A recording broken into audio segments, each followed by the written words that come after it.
Get ready for transcription in 5 seconds. 4, 3, 2, 1, start.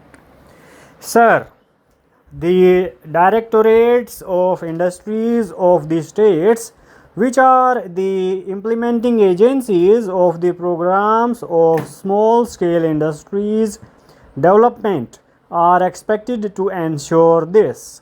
Therefore, the center expects the state governments to do something about this. As far as the governments are concerned, they are complacent about all this. They are blissfully silent about the possible steps they may take in future, at least to plug the loopholes to prevent such recurring eventuality. They are not prepared to do that even now. They shift the responsibility or pass on the buck and say that state governments are responsible because the small scale sector is within their purview. That is one stock reply which is often given. So, sir, this is how the multinational companies, big monopoly houses, etc., have come to occupy a place of pivotal importance and accumulated the riches in a very speedy manner by cornering all the benefits legitimately due to small scale sector. Now, sir, the other day discussion took place in this house about the amounts held in the Swiss banks. How this is happening? A study by the International Monetary Fund has confirmed that deposits in Swiss banks are to the extent of about rupees 1300 crores. At least 15 to 20 times that money lies in the secret accounts of the Indians, in the banks of Hong Kong, USA, and several other places. Sir, it is estimated that the total amount thus comes to about rupees 30,000 crores. This figure is again escalating at the rate of 15 to 20% per year. Last year, foreign trade was of the order of about rupees 3,000 crores. At least 10% of this cost goes towards secret accounts, which covers trade only. There are defense and other contracts also. Therefore, we can very well understand what will happen in that sector also. Instead of the money being made available for this country, it is being kept elsewhere in furtherance of their own interests. It is not available for any national purpose and developmental purpose. Honorable Sir, I want to make a passing reference to the big business entering into small scale sectors and cornering all the incentives, concessions, and exemptions due to small scale sectors. With a view to harness these benefits, large houses have started setting up their own units in the small scale sectors. Prominent monopoly houses and FERA companies have done so and are still doing this. Some of the small scale sector enterprises are owned by the multinational companies.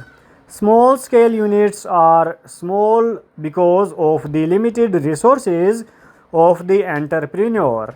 The definition of the small scale sector, which is so changed as to permit monopoly houses to enter into the small scale sector.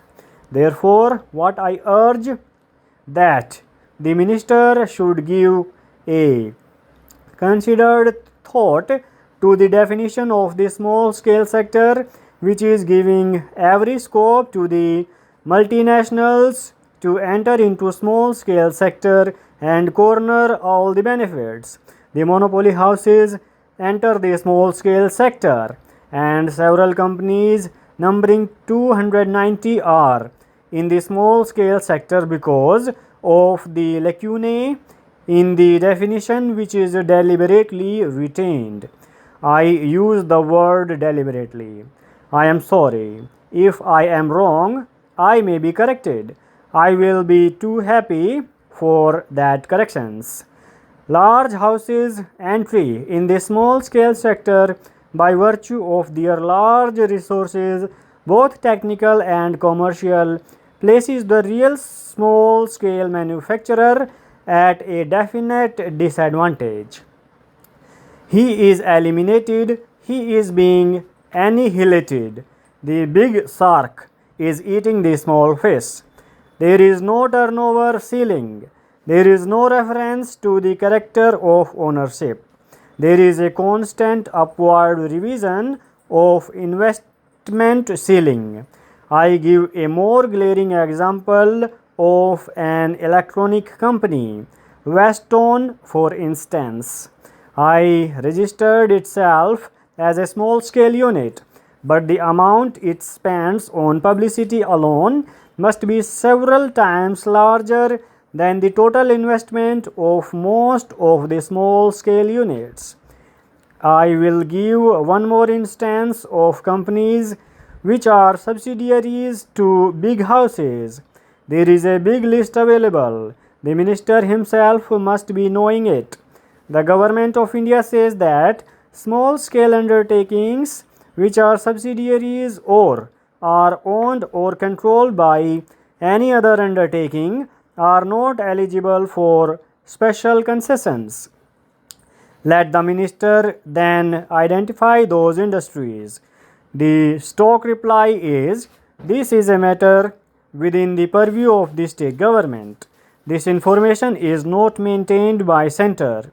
Let them not come forward with such replies. When I put a question, a reply came that the information was not maintained by the center. This was the reply. Is the government in the dark or do they want us to be in the dark? In either case, it is not good for the country. Government have more than 50% equity. We have private companies where government have more than 50% of equity and there government has a definite and decisive say. Sir, I rise to support the railway budget for 1992-93. The railways are one of the biggest media for communication and to carry people and the goods and serve the nation.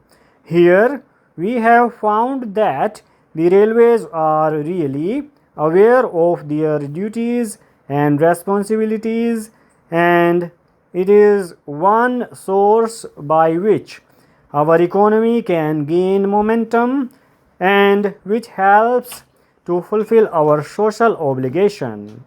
We respect the Indian Railways. However, there is still room for improvement of services to be rendered to individual passengers. A lot has to be done towards improvement of railway stations, cleanliness and catering service. We have to initiate a number of steps to plug leakage of revenue during transportation, that is, during movement of goods from one place to the other. This will surely help the economy and also minimize damages and also minimize the claims from affected persons.